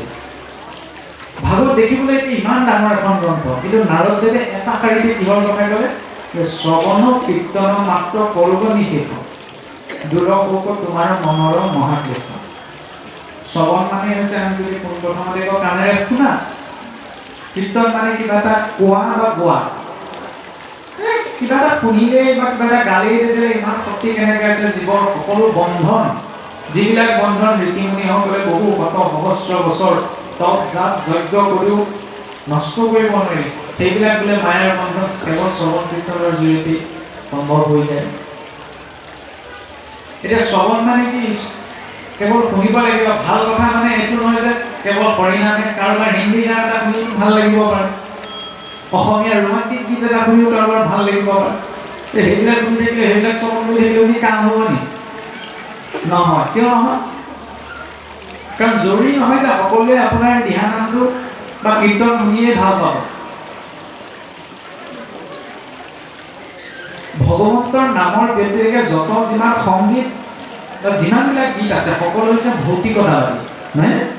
গতিকে ভৌতিকতাবাদী গীতটো শুনিবলৈ আৰু শ্ৰুতি মধুৰ হওক, সি জীৱক বিষয়ত বদ্ধ কৰে, বিষয় চিন্তা এটা মনলৈ আহে। কিন্তু ভগৱন্ত সম্পৰ্কীয় যিবিলাক গীত পদ কীৰ্তন ভজন আছে, সেইবিলাকে জীৱৰ আত্মাক স্পৰ্শ কৰে, আত্মাৰ জীৱাত্মাৰ সংস্কাৰ হয়। কিন্তু অন্য যিকোনো ভৌতিক এটা গীতে সংগীতে বা যিকোনো পদে সেই জীৱাত্মাৰ সংস্কাৰ ঘটাব নোৱাৰে, কাৰণ তাত ঈশ্বৰৰ সম্পৰ্ক নাই। কিন্তু ভগৱন্তৰ গুণলীলাৰ সৈতে আছে। প্ৰথম শুনিব লাগিব। শুনা সহা পদ কব যুগুতি বচন হৰি ভগৱতীৰ আদি জানিবা শ্ৰৱণ মহন্তৰ মুখে কথা শুনা প্ৰথমত তেৱেহে পুৰুষে পাৰি ভকতিৰ তত্ত্ব কথা শুনিলেহে গুচে মনৰ সংশয় কৃষ্ণৰ চৰণে তেৱে ভকতি মনত সৃষ্টি হোৱাৰ আদি হৈছে শ্ৰৱণ, শুনিব লাগিব মহন্তৰ মুখে, সৎলোকৰ মুখে কৰি কথা শুনিব লাগিব। তেতিয়া কথা শুনিলেহে কৈছে মনৰ সংশয়, কথাবিলাক জানিলে শুনিলে মনৰ শংকাবিলাক আঁতৰিব। কৃষ্ণৰ চৰণে তেনে ভকতি বাস হয়। কিন্তু শুনাৰ লগতে কেনেকে শুনিব লাগিব? শব্দ ব্ৰহ্ম নিষ্ণাতো পচেয়দি সমন্তস্য সুতফলন শব্দ ধীন ৰক্ষিত ফলন। যে শ্ৰদ্ধা আৰু ভক্তিবিহীনভাৱে কেৱল শুনিব লাগে কাৰণে যদি শুনা হৈছে, তেতিয়াহ'লে তাৰ ফলটো বাজি গাই ৰখাৰ নিচিনা হয়। যিদৰে বাজি গাইজনী গাখীৰ নিদিয়ে, পোৱালিও নিদিয়ে, ঠিক তেনেদৰে মই কেৱল শুনিব লাগে কাৰণে, জানিব লাগে কাৰণে যদি জানো, কিন্তু তাৰ প্ৰতি যদি শ্ৰদ্ধা নাথাকে, তেতিয়াহ'লে সেই শ্ৰৱণে কিন্তু ক্ৰিয়া নকৰে। সেইকাৰণে ভগৱন্তৰ গুণলীলা শ্ৰৱণৰ ক্ষেত্ৰতো শ্ৰৱণীয়াসকলৰ 3টা লক্ষণৰ বিষয়ে কোৱা হৈছে। প্ৰথম প্ৰকাৰৰ শ্ৰৱণীয়ে কি কৰে? এফালে শুনে আনফালে দিয়ে, বিশেষ ভাবিবলগীয়া, ৰাখিবলগীয়া, শুনিবলগীয়া নাই। আৰু দ্বিতীয় প্ৰকাৰৰ শ্ৰৱণীয়ে কি কৰে? কথাখিনি শুনে, হৃদয়ত অকণমান হৃদয়ত ধৰি ৰাখি থয়। তৃতীয় প্ৰকাৰৰ শ্ৰৱণীয়ে কথাখিনি শুনে, হৃদয়ত অকণমান ধৰি ৰাখি থয় আৰু তাক অকণমান বিশ্লেষণ কৰি চায়, মঠি চায় যে বিষয়টোনো কি, অকণমান চিন্তা কৰি চায়। উত্তম শ্ৰৱণীয় কোনজন? এই তৃতীয়জন, যি প্ৰথমতে কিবা এটা কথা শুনিলে, শুনাৰ পাছত নিজে চিন্তা কৰি আৰু চিন্তা কৰি তাক বিশ্লেষণ কৰিছে। ভগৱন্ত কৃষ্ণৰ জন্ম হৈছিল ক'ত? মথুৰাত, নহয়নে? এখন মথুৰা লীলা ৰূপত বৰ্তি আছে, ভূমি ক্ষেত্ৰ, আৰু তত্ত্ব ৰূপত এখন মথুৰা আপোনাৰ মোৰ নিজৰ লগত আছে, মনৰূপী মথুৰা। মনৰূপী মথুৰাত যেতিয়ালৈকে হৰি কথা, কৃষ্ণ কথা মথন নহয়, তেতিয়ালৈকে কৃষ্ণ সূৰ্য উদিত নহয়। আৰু যেতিয়ালৈকে কৃষ্ণ সূৰ্য উদিত নহয়, নাম ধৰ্ম বিদিত নহয়। কিয়? কাৰণ হিয়াৰ মাজে নামৰ ভাণ্ডাৰ মুখে বাজে। অন্তৰত নাম থাকিলেহে মুখেৰে নাম ওলাব। বোলে কেতিয়া? সেই উজুতিটো খাওঁতে, পিছল খাওঁতে, খুন্দা খাওঁতে। সেই অপ্ৰীতিকৰ পৰিস্থিতিত কাৰ চিন্তন প্ৰথমে হৈছে, সেইটোৱে নিৰূপণ কৰে আপুনি মই কিমান ডাঙৰ ভক্ত। মোৰ ভাগৱত গোটেই কণ্ঠস্থ আছে, গীতা কণ্ঠস্থ আছে, কিবা এটা সুধিলেই মই কৈ দিব পাৰোঁ, ঠিক আছে, বৰ ভাল কথা। কিন্তু যদি উজুতিটো খাওঁতে, খুন্দাটো খাওঁতে মোৰ মুখৰ পৰা বেয়া মাত এটাহে ওলাইছে, তেতিয়াহ'লে সেয়া চৰ্চা এটা ডাঙৰ জিৰো, শূন্য। কাৰণ ঈশ্বৰৰ প্ৰতি ভাৱ থাকিলেহে সেই ভক্তি ভাৱটো অহাটো সম্ভৱ।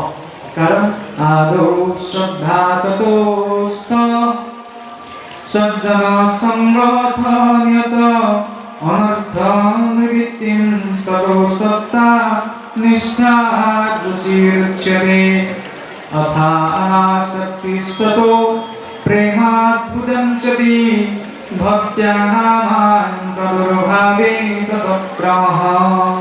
যে প্ৰথমতে শ্ৰদ্ধা, আদৌ শ্ৰদ্ধা, শ্ৰদ্ধাযুক্ত হৈ আমি ক'লৈ যাব লাগিব? সজ্জনসকলৰ সংগলৈ। তেতিয়াহে কি হ'ব? সজ্জনৰ সংগলে বোলে স্বভাৱতে যিবিলাক অনৰ্থ আছে, সেই অনৰ্থবিলাক নিবৃত্তি ঘটি যাব। সৎলোকৰ সংগত থাকোঁতে থাকোঁতে থাকোঁতে কাহানিও এৰাব নোৱাৰা বদ অভ্যাসটো এদিন এৰ খাই যাব। কিন্তু নিৰন্তৰ, কিন্তু যদি এজন ব্যক্তিক নামঘৰলৈ মাতি আনি যদি 10টা নীতি নিয়ম জাপি দিয়ে, এইকেইটা পালন কৰিব লাগিব, কাইলৈ তাৰ নামঘৰলৈ নাহে। কিয়? কাৰণ ভয় কৰে। কাৰণ আমাৰ বহু লোকে ভজন ল'বলৈ এইকাৰণে আগবাঢ়িবলৈ ভয় কৰে, খোৱা বোৱাত আপোনাৰ বাধা বিঘিনি আহিব। চিন্তাটো চাওক, ঈশ্বৰক ভজিবলৈ গুৰুৱে সাধন প্ৰদান কৰে, চিন্তাটো আছে যে মই যে নিজৰ ইচ্ছামতে খাবলৈ নাপাওঁ, নাখাই পেলাই ভিক্ষাৰীজনো বোলে সংসাৰত মৰা নাই। ইমান এটা তলৰ খাপৰ চিন্তা। সেইকাৰণে কোৱা হৈছে যে আমি যদি সৎসংগলৈ যাওঁ, তেতিয়া কাকো নিয়ম দিয়াৰ প্ৰয়োজন নাথাকে যে আপুনি এইকেইটা নিয়ম পালন কৰিব। সৎসংগৰ প্ৰভাৱত থাকি থাকি কি এদিন তেওঁ বাধ্য হ'ব, স্বাভাৱিকভাৱে অনৰ্থবিলাক আঁতৰি যাব। সেইকাৰণে কৈছে আদৌ শ্ৰদ্ধা, শ্ৰদ্ধাৱান ভৱতি জ্ঞানম। শ্ৰদ্ধাযুক্ত হৈ যেতিয়া আমি সদায় সৎসংগৰ প্ৰভাৱত থাকিম, অনৰ্থবিলাক এদিন নিবৃত্তি হৈ যাব। তেতিয়া ৰুচি আহিব, বিষয়বস্তুটোৰ প্ৰতি জানিবলৈ ইচ্ছা উপজিব, তেতিয়া অনাসক্তি উপজিব, বিষয়ত অনাসক্তি। যে বিষয় পোৱাবিলাকৰ কাৰণে মুঠতে মোক লাগিবই, কাৰোবাৰ ধৰ্ম হৈছে অধৰ্ম হৈছে, কোনোবাই ভাল পাইছে বেয়া পাইছে, মোক দৰকাৰ নাই, মোক মুঠতে মোৰ ভোগৰ বাবে বস্তুটো লাগিব। এই চিন্তাটো নাইকিয়া হয় তেতিয়া ঈশ্বৰৰ প্ৰতি প্ৰেম উপজিব, আৰু ঈশ্বৰৰ প্ৰতি প্ৰেম উপজিলেহে ভক্তি সিদ্ধ হ'ব। সেইটো হৈছে ক্ৰম। গতিকে শ্ৰদ্ধাযুক্ত প্ৰথমতে শুনি পেলাই হৃদয় মঠিব লাগিব। এতিয়া মথুৰাখন আৰু মথুৰা চাওকচোন, মথুৰা শব্দটি মথুৰা নামটো ৰাখিছে ভগৱান ৰামচন্দ্ৰৰ কনিষ্ঠ ভাতৃ শত্ৰুঘ্ন। ঋষিসকলে তেতিয়া সুধিছিল আৰু কি ভাবি মথুৰা নামটো ৰাখিলে? মথুৰা শব্দটোৰ ব্যাকৰণিকভাৱে কোনো অৰ্থ নোলায়। তেতিয়া শত্ৰুঘ্নই কৈছিল যে মথুৰা বিপৰীতেন মধ্যম অক্ষৰ বৰ্জিতা মুখে নাস্তি তাৰ মুখে মধ্যম অক্ষৰা। মথুৰা শব্দত যদি আমি ওলোটাই দিওঁ তেতিয়াহ'লে হ'ব ৰাথম। তাত খচৌগা তাকে ৰাম ওলোটাই দিলে কি হ'ব? ৰাথম, হয়নে? তাকে ৰাম তাত খচৌগা ম। মথুৰা বিপৰীতে ন ৰাথমৰ পৰা যদি মধ্যম অক্ষৰ বৰ্জিতা মাজৰ আখৰটো যদি আঁতৰাই দিওঁ তেতিয়াহ'লে কি হ'ব? ৰাম হ'ব, হয়? তেতিয়া ঋষিসকলে ক'লে তুমি যদি ইমান তাকে প্ৰকাৰে ৰামকে মনত পেলাব বিচাৰিছে বেচাই মাজৰ আখৰটো লৈ যাব। ইয়াৰ নাম মুখী নাস্তি, যাৰ মুখত বোলে এই নাম নাই তাৰ মুখে মধ্যম অক্ষৰ, তাৰ মুখলৈ যাব মাজৰ আখৰ, যাৰ মুখত বোলে এই ৰাম নাম নাই। সেইটো এটা প্ৰথম। গতিকে মনৰূপী মথুৰাত যেতিয়ালৈকে সৎ কথা মথন নহয় তেতিয়ালৈকে শ্ৰৱণৰ পূৰ্ণ ফল আমি পাব নোৱাৰোঁ। সেইবাবে শ্ৰৱণৰ গুৰুত্বতা দিয়া হৈছে। ঘৰত কিবা এটা কাম কৰোঁতেও জৰুৰী নহয়, কথাবিলাক শুনি থাকিলে এটা সময়ত আমনি লাগে, কথাত ৰস নাই, কিন্তু ভগৱন্তৰ নাম কীৰ্তন ভজন পদত সেই ৰস আছে। আৰু কিমান সময় আপোনালোকে ইয়াত বহি থাকিব? অতি বেছি এঘণ্টা ভালে গৈছোঁ। তাৰপিছত শৰীৰটোৱে ক'বই যে মই এখন উঠি যাওঁ, কাৰণ শৰীৰটো সেইটো ভাগ্যবাধকতা। আৰু অতি বেছি এঘণ্টা বা ১.৫ ঘণ্টাৰ পাছত মনলৈ এইটো চিন্তা আহিবই যে কেতিয়া সামৰিব জানো। সেইটো কোনো ভুল কথা নহয়, সেইটো শৰীৰটো ভাৱ, কাৰণ শৰীৰটো লৈ ইমানখিনি সময় বহি থকাটো কাৰো পক্ষে সম্ভৱ নহয়। গতিকে শুনি পেলাই আমাৰ কিন্তু ভগৱন্তৰ নাম কীৰ্তন কৰা আমাৰ সেইটো সময়ৰ প্ৰতি ধ্যান নাথাকে। যেতিয়া নামষাৰ উঠি যায় সেইটো হৈছে নাম কীৰ্তনৰ শক্তি। কথাখিনি আমাক নুবুজা কথাখিনি বুজিবলৈহে লাগে। বাকী প্ৰেক্টিকেলটো কি? ভগৱন্তৰ নাম আমি কিমান লৈছোঁ কীৰ্তন, সেই শ্ৰৱণ কীৰ্তনে নৱভক্তি স্বাভাৱিকতে সিদ্ধ কৰি দিয়ে। গুপ্ততা দিলেই শ্ৰৱণ কীৰ্তন। এতিয়া সেই শ্ৰৱণ কীৰ্তনৰ ধৰ্ম আমাৰ কেলে চাওকচোন। প্ৰথমতে আমি জিজ্ঞাসা কৰিলোঁ, নহয়নে? ব্যাসদেৱৰ যদি আমি আশ্ৰয় গ্ৰহণ কৰিলোঁ, আশ্ৰয় থাকোঁ একো কথা নাজানি নহয়, জানি পেলাই, কাৰণ জানিছোঁ যে ভগৱন্ত ভক্তি কৰিলে দাসীপুত্ৰ নাৰদেও পাৰিষদী ধৰ্ম লাভ কৰিছে, নহয়নে? আমাৰ হাতত প্ৰুফ আছে, সেই প্ৰুফটো জানি পেলাই আমি আশ্ৰিত হ'লোঁ। কেনেকৈ কি আশ্ৰিত? শ্ৰৱণ কীৰ্তন। এতিয়া শ্ৰৱণ কীৰ্তন কৰিবলৈ যাওঁতে মনৰ স্থিতিটো কেনেকুৱা হ'ব লাগিব? ইয়াৰ পাছতে প্ৰসংগ আহে অশ্বত্থামাই শিৰোমণি কটাৰ কথা। কৈ আছিলে ব্যাসনাৰদৰ কথা, টানি আনিলে আকৌ অশ্বত্থামাৰ কথা। কিবা লিংক আছে জানো? কিন্তু আছে। কেনেকৈ আছে চাওক। অশ্বত্থামা কোন আছিল? গুৰু দ্ৰোণাচাৰ্যৰ পুত্ৰ। যেতিয়া কুৰুক্ষেত্ৰৰ যুদ্ধ হৈছিল তেতিয়া অশ্বত্থামাই কুৰু বংশৰ সৈতে যুদ্ধ যুঁজিছিল। এদিন ভাবিলে কি যে ইমানখন যুদ্ধ হৈ আছে, এনেকুৱাকৈ যদি কৰ্ণই ইমান সহায় কৰাৰ কাৰণে কৰ্ণক কি কৰিলে? অংগৰাজ্যৰ ৰজা পাতি দিলে দুৰ্যোধনে। অশ্বত্থামাই জন্মৰে পৰা মনত হৃদয়তে এটা মণিলৈ জন্ম হৈছে। ৰুদ্ৰৰ অংশে অশ্বত্থামাৰ জন্ম। আৰু সেই মণিলৈ হৈছে অহংকাৰৰ মণি। যেতিয়া অশ্বত্থামাই যুদ্ধ চলি থকাৰ মাজতে ভাবিলে মই যদি কেনেবাকৈ পাণ্ডৱৰ যদি গোটেই বংশটোকে নষ্ট কৰি পেলাওঁ তেতিয়াহ'লে দুৰ্যোধনে মোক আৰু ভাল পাব, ধনে ধনে সম্পত্তি ৰাজ্যভাৰ নদন কৰি দিব, কাৰণ একেবাৰে সমস্যাটো মই পালি পঠালে নষ্ট কৰি দিম। সেই কুচিন্তাটো মনলৈ আহিলে কিয়? ক্ষমতা পোৱাৰ বাবে, হয়নে? আৰু সেই ক্ষমতা পোৱাৰ বাবে ইমান অন্ধ হৈ পেলাই যে ব্ৰাহ্মণ পুত্ৰ হৈ এইখন হিতাহিত জ্ঞান হেৰুৱাই পেলালে যে শুই থকা দ্ৰৌপদীৰ ৫টি সন্তানক শিৰচ্ছেদ কৰি থৈ গুচি আহিব। তেতিয়াহ'লে কিমান কোৰ ভাৱনা থকা মানুহ এটা হ'ব লাগিব। দুৰ্যোধনক গৈ ক'লেগৈ যে মই পাণ্ডৱৰ গোটেই বংশ নষ্ট কৰি দিলোঁ, দ্ৰৌপদীৰ ৫টা ল'ৰা শুই আছিলে, মই গোটেইকেইটাকে শয়ন কৰি থাকোঁতে শিৰচ্ছেদ কৰি থৈ আহিলে। এতিয়া তোমাৰ চিন্তা হে পাণ্ডৱৰ বংশ নাবাহে। যি দুৰ্যোধনে পাণ্ডৱক বেজীৰ আগত উঠা মাটিকণ নিদিওঁ বুলি যুদ্ধ কৰিলে, সেই দুৰ্যোধনে এই কৰ্মৰ কাৰণে অশ্বত্থামাক গালি পাৰিলে। মুখ্যতঃ কি নিষ্কৰ্ম কৰিলে যে সেই নিষ্পাপ শিশুকেইটি কৈ থাকোঁতে শিৰচ্ছেদ কৰি থৈ আহিলে। কিন্তু অশ্বত্থামাৰ তেতিয়াও হিতাহী জ্ঞান উপজা নাই। কাৰণ যেতিয়া মানুহৰ মনত কিবা এটা প্ৰাপ্তিৰ অহংকাৰটো মানে উঠি যায়, যে কওঁ মূৰৰ ওপৰত উঠাটো, তেতিয়া সেইজন ব্যক্তিয়ে হিতাহিত ধৰ্ম এইবিলাক বিচাৰিবলৈ তেওঁৰ দৃষ্টিটো অন্তৰত থকাটো বাকী থকাটো সম্ভৱ নহয়। যিদৰে অশ্বত্থামাৰ হৈছিল, অশ্বত্থামাৰ চকুৰ আগত ভাহি আহিছিল এখন ৰাজ্য, ধন সম্পত্তি, ৰজাৰ দৰে মাৰ্গবিলাক এটা, সেইবিলাক ভাহি থকা অশ্বত্থামাৰ চকুৰ আগত এই 5টি সন্তানৰ সত্যাগ্ৰহটো একো ডাঙৰ কথা হৈ নপৰিছিল। সেইকাৰণে কেতিয়াও এই মাৰ্গটোলৈ আহিছোঁ যেতিয়া কিবা এটা পোৱাৰ আশা, তো মূৰত লৈ আমি কেতিয়াও আহিব নোৱাৰে। কাৰণ আমি পোৱাৰ বাবে আমাৰ যোগ্যতাই নাই। আমি কিহৰ বাবে, আমি কিবা এটা দিলেহে কিবা এটা পোৱাৰ যোগ্য। আমি সংসাৰক দিছোঁ কি? একোতো দিয়া নাই, চব লৈছোঁহে যদি বাস্তৱিকতে চাওঁ। আৰু তাকো ঈশ্বৰেও দিয়া নাই, আমি নিজৰ বুলি ভাবি নিজেহে লৈ আছোঁ, নহয় নে? এনেই যদি আমি চাওঁ, ঘৰৰ মোৰ মাটিকণ, মোৰ শৰীৰটো, বস্ত্ৰ ইত্যাদি যিমানবিলাক, এই সকলোৱে আমি নিজৰ বুলি ভাবি নিজৰ কৰি লৈছোঁ। এইটো অপৰাধ বুলি আমি প্ৰকাশ কৰিবলৈ যোৱা নাই, কিন্তু সকলো হৈছে ঈশ্বৰৰ। ঈশ্বৰে কৃপা কৰি খন্তেক সময়ৰ কাৰণে আপোনাক মোক কেইটামান সম্পদ দিছে জীৱনটো পাৰ হ'বলৈ। সেইকাৰণে তেওঁৰ ওচৰত কৃতজ্ঞতাৰ ভাৱটো লাগে।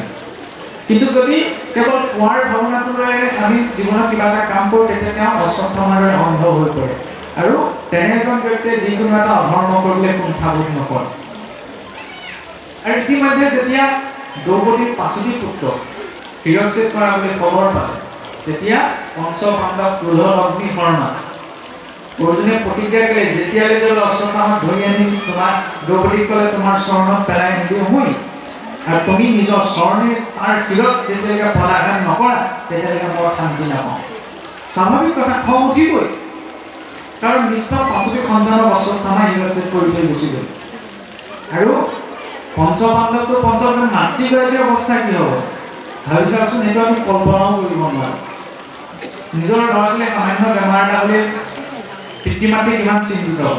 এতিয়া সেই 5টি সন্তানক শিৰচ্ছেদ কৰি থৈ গুচি গ'ল, সেইটো সেইগৰাকী মাতৃৰ দুখ কিমান হ'ব।